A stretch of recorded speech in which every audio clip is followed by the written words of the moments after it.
नमस्कार भाइयों। आज कुछ अपनी कांग्रेस के बारे में।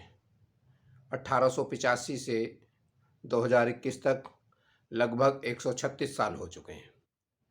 136 साल में कांग्रेस के कोई 88 अध्यक्ष रहे हैं। इन 88 अध्यक्षों में 6 अध्यक्ष नेहरू परिवार से रहे हैं।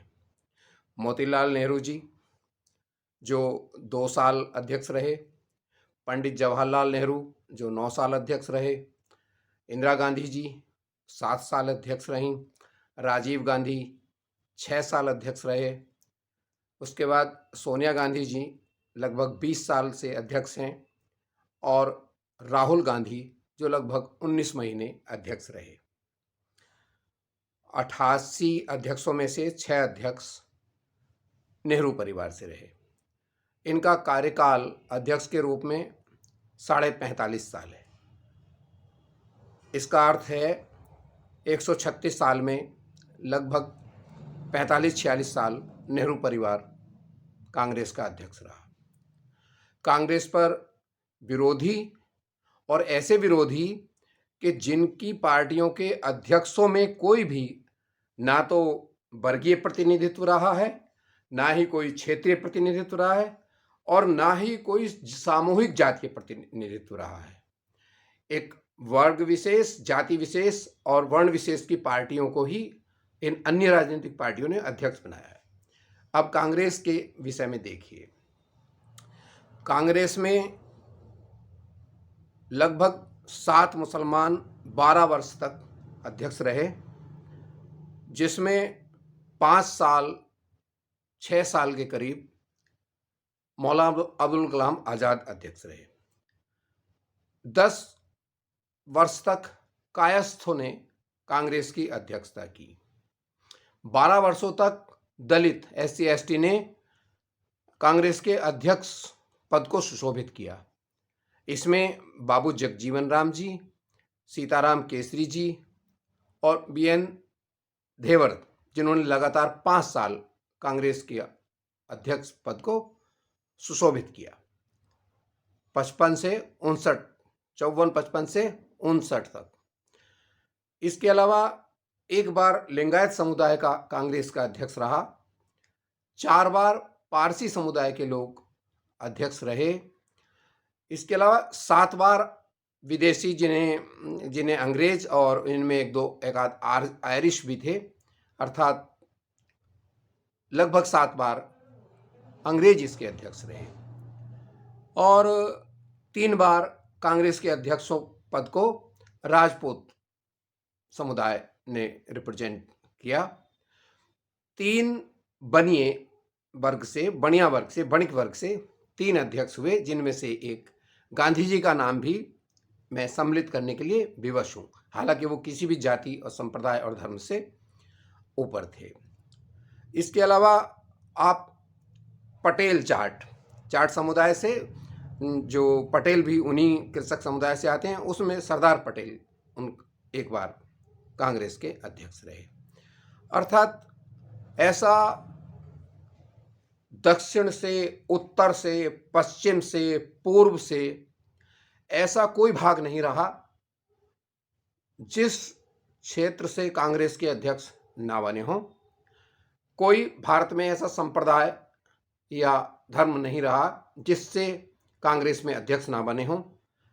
एक अपवाद के लिए क्योंकि सिख को भारतीय संविधान में अलग धर्म का दर्जा है, एक सिख संप्रदाय ऐसा है जिसमें कांग्रेस का अध्यक्ष नहीं बना, लेकिन वो संप्रदाय भी ऐसा है कि जिसमें भारत का प्रधानमंत्री डॉक्टर मनमोहन सिंह जैसा व्यक्ति 10 साल प्रधानमंत्री रहा।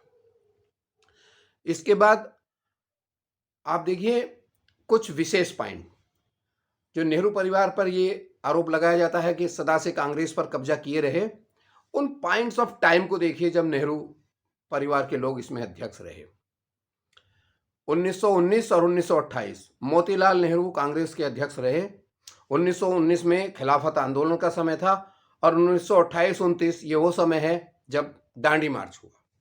इसके बाद आइए आप नेहरू के काल में 1936-37 में नेहरू जब अध्यक्ष थे जब नेहरू अध्यक्ष बने, कांग्रेस की सदस्य संख्या 6 लाख थी, और जब 1936-37 में और उस चुनाव को भी जीता नेहरू के नेतृत्व में कांग्रेस ने पूरे देश में, और जब कांग्रेस को 1936-37 में अध्यक्ष पद से नेहरू जी ने विदाई दी, उस समय कांग्रेस के 36 लाख सदस्य थे। फिर दूसरा महत्वपूर्ण दौर आता है 1946, जब जिस अध्यक्ष काल को बड़ा विवादास्पद और नेहरू को गांधी की पसंद बताया जाता है। निश्चित रूप से गांधी की पसंद थे, लेकिन पसंद के पीछे तर्क क्या थे उसे देखिए।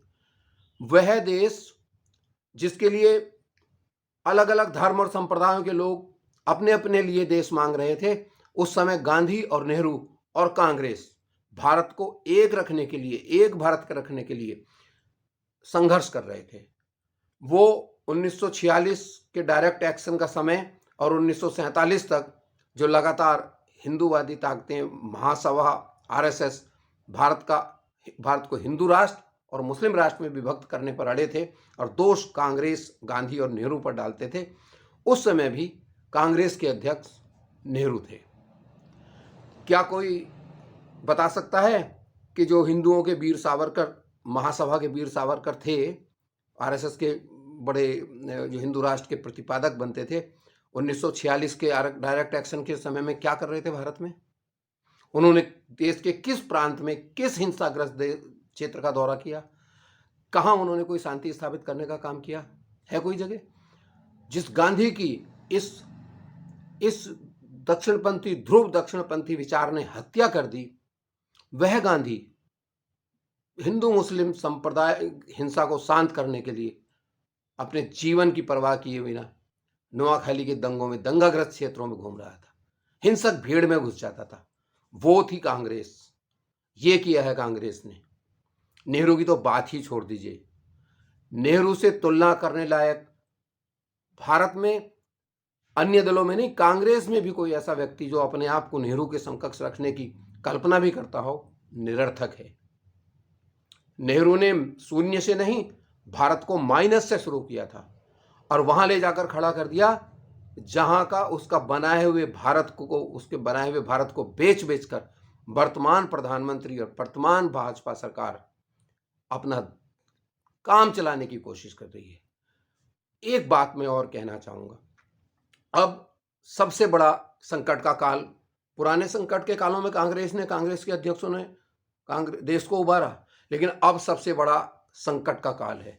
ये अंग्रेजों से भी भीषण काल है, अंग्रेजों की गुलामी से भी भीषण काल है, जहां संस्थाओं ने अपने आप को समर्पित कर दिया है, डर गई हैं। सारी संवैधानिक संस्थाओं का लगभग विनाश कर चुके हैं वर्तमान प्रधानमंत्री जी।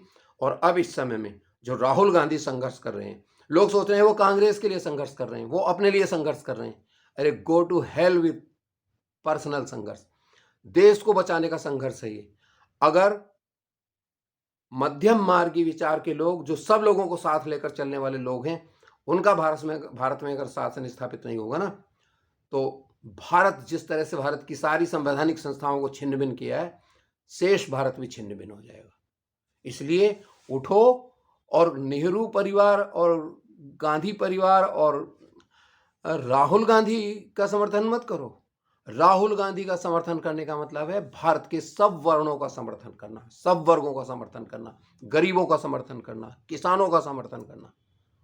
राहुल गांधी को क्या फर्क पड़ेगा अगर राहुल गांधी नहीं जीतते हैं? तो फर्क आप लोगों को पड़ेगा। आपको अपने आप को बचाना है। आपको इस आतताई सरकार, निरंकुश सरकार, संवेदनहीन सरकार से अपने आप को बचाना है। अब कह रहे हैं व्यवस्था कोलैप्स कर गई। व्यवस्था क्या है? व्यवस्था तो तुम्हारे हाथ में है प्रधानमंत्री जी।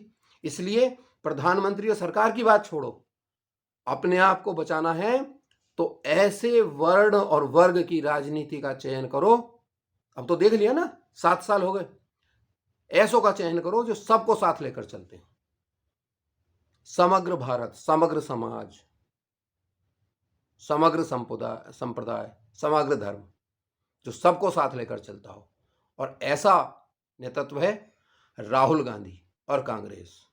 जय हिंद, जय भारत, जय कांग्रेस।